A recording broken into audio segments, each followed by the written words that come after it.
The Central Intelligence Agency, or CIA for short, has long been invincible to the naked eye, but shrouded in indescribable mystery and controversy. Until recently, coups were seen as internal struggles, manifestations of a people who desire regime change. But to the contrary, they are often planned and legitimized from the outside and then projected as a sign of local instability. They are not sudden sharp actions. In fact, they are built on long-term processes to control geopolitical orders, financial networks, and natural resources. CIA covert operations are by their very nature hard to prove definitively, but research into the agency's work, declassified documents, as well as revelations by former CIA employees have unwound a complicated information web. This series will discuss African independence leaders who were ousted or assassinated by Western intelligence services.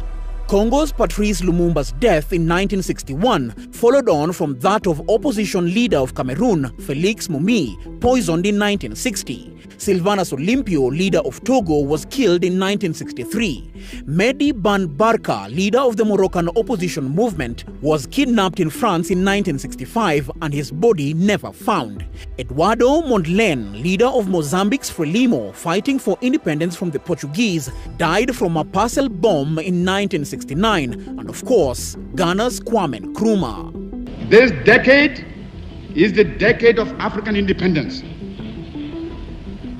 Forward then to independence now. Tomorrow, the United States of Africa. As Kwame Nkrumah, Ghana's founding father, as well as Africa's first post-colonial president south of the Sahara, would come to learn, this is the kind of thing one has to plan almost in secret and launch when ready, because as soon as you say it, you'll have a target on your back. From the moment that Nkrumah ascended to power, the CIA's eyes were tracking him and what was happening in Ghana from faraway Langley, Virginia. Nkrumah's ideologies were rooted in his vision of a United States of Africa. He believed that the only way for Africa to truly progress was through the creation of a federal state based on a common market, common currency, a unified army, and a common foreign policy that would enable Africa to solve internal conflicts as well as defend itself against external threats.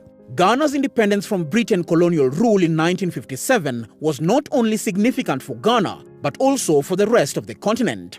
Consistent with his Independence Day declaration that Ghana's independence was meaningless unless it was linked with the total liberation of the entire continent, Nkrumah trained African liberation fighters, financed their movements, and encouraged them to send colonialists packing from their territories. It is no wonder that in less than a decade after Ghana's independence, more than 35 African countries also attained their own independence. It is also no wonder that according to some quarters, he had to be taken out by any means necessary. Nkrumah's efforts to unite Africa under one government and his anti-imperialist stance attracted the resentment of the West, particularly the United States. In his book Dark Days in Ghana, Nkrumah alleged that the CIA and other intelligence agencies were actively plotting to undermine his government, using bribes and premises of political power to recruit traitors in his government.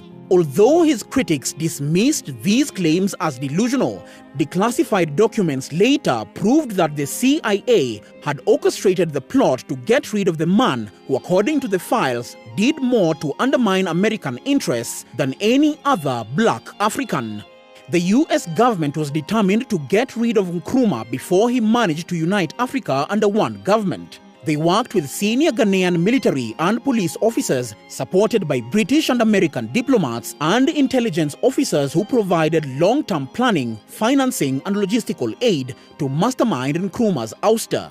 The UK and the US began discussions of regime change in Ghana in 1961, a whole 5 years before its actual execution. Details of plans from this time are mostly unknown, since declassified documents from this period remain censored.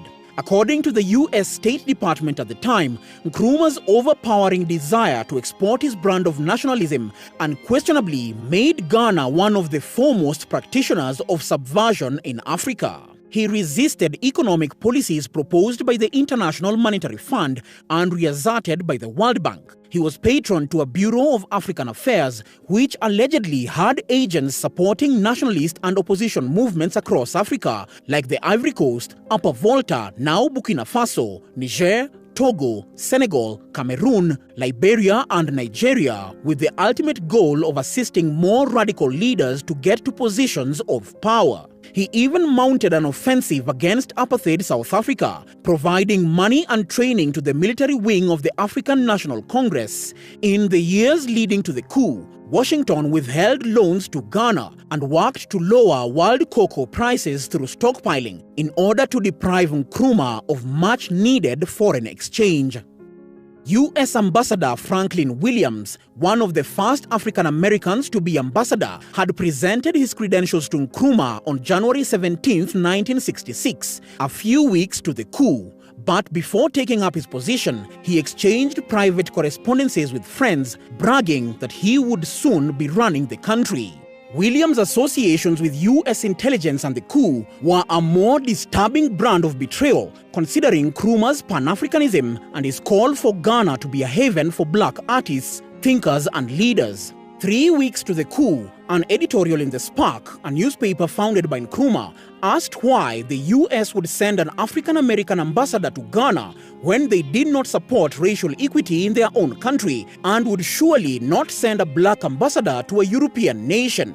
There was speculation that Nkrumah saw his appointment as a sign of disrespect and felt that the U.S. was sending a black ambassador to do their dirty work. On February 21, 1966, 3 days to the coup, Nkrumah went on a state visit to Vietnam to negotiate a peaceful settlement to the U.S. war in Vietnam.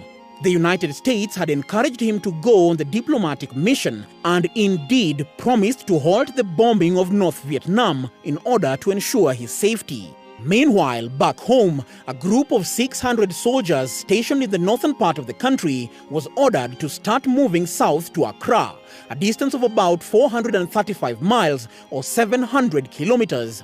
They were told at first that they were mobilizing to respond to the situation in southern Rhodesia.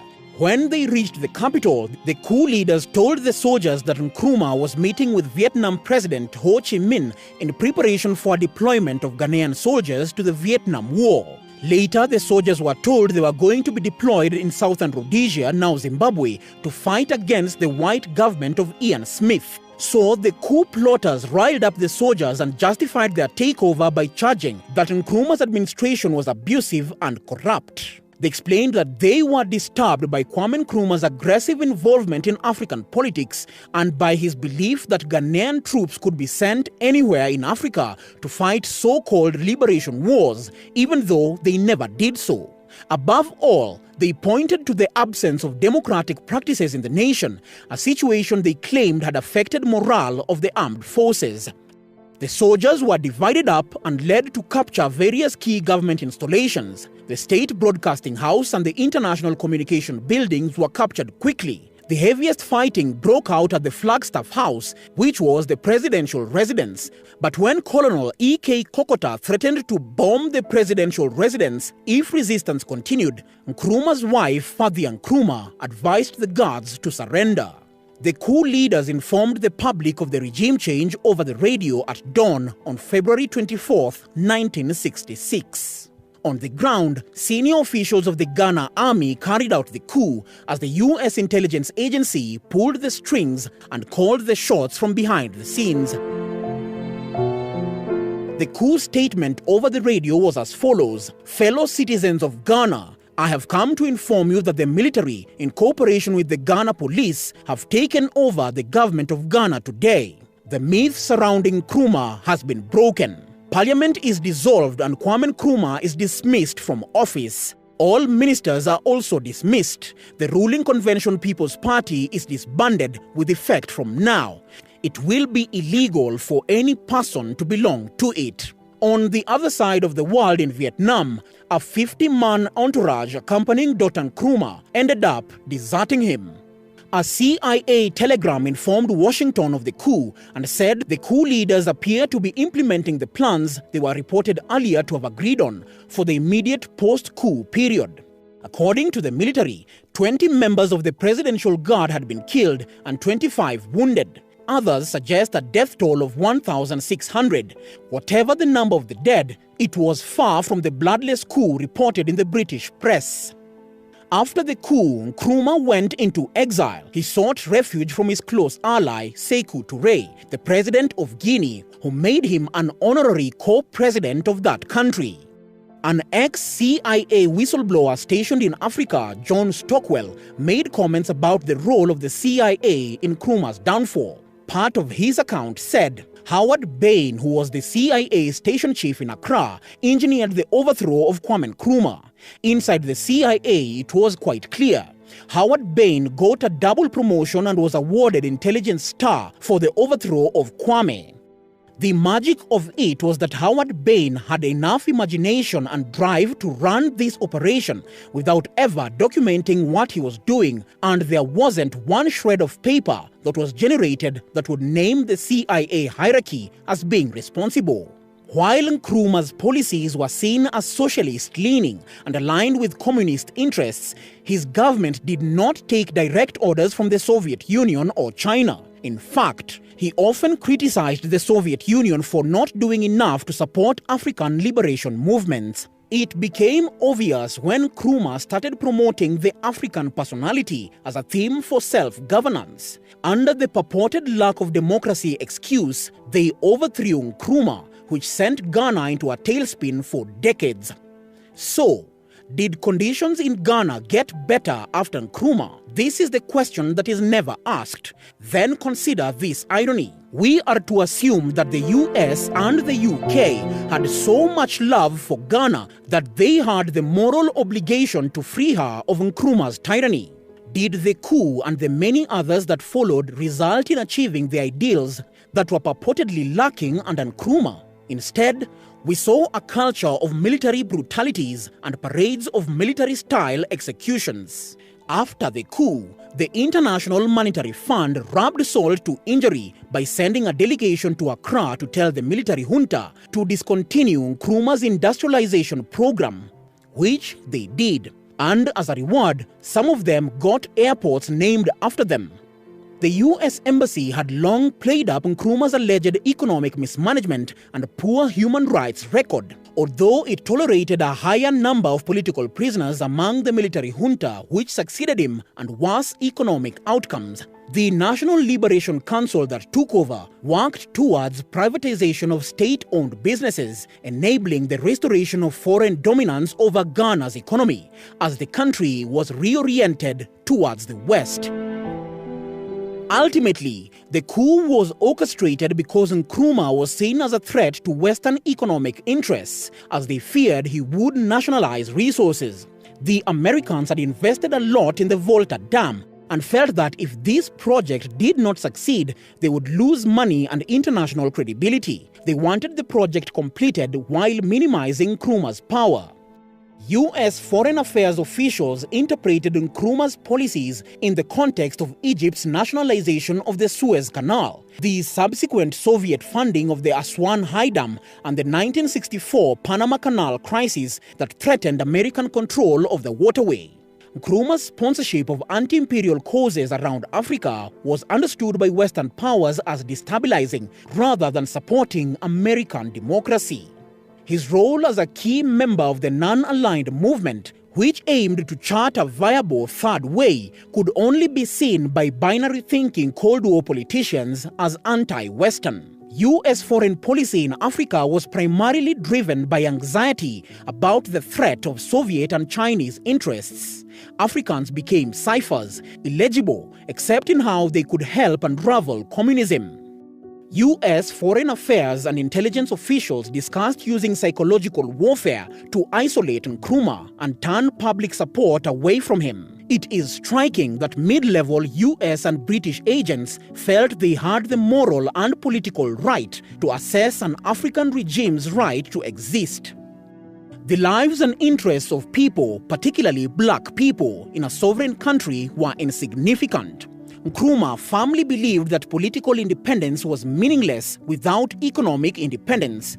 Thus, by the time he was overthrown in the CIA-inspired coup, Ghana had a whopping 68 sprawling state-owned factories producing every need of the population, from shoes to textiles, to furniture, to lorry tires, to canned fruits, to vegetables and beef, to glass, to radio and TV, to books, to steel, to educated manpower. Virtually everything.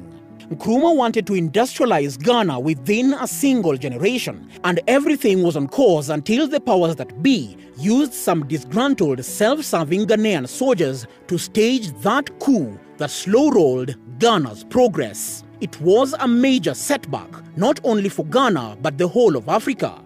If Nkrumah had been allowed to complete his industrialization plan, Ghana would today have been another Singapore on the west coast of Africa.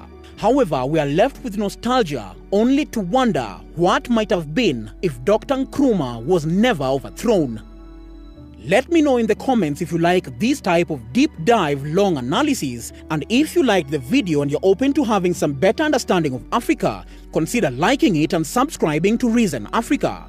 Every single video will make you realize just how much more there is to know about Africa. Thank you so much for watching. I'll see you next time.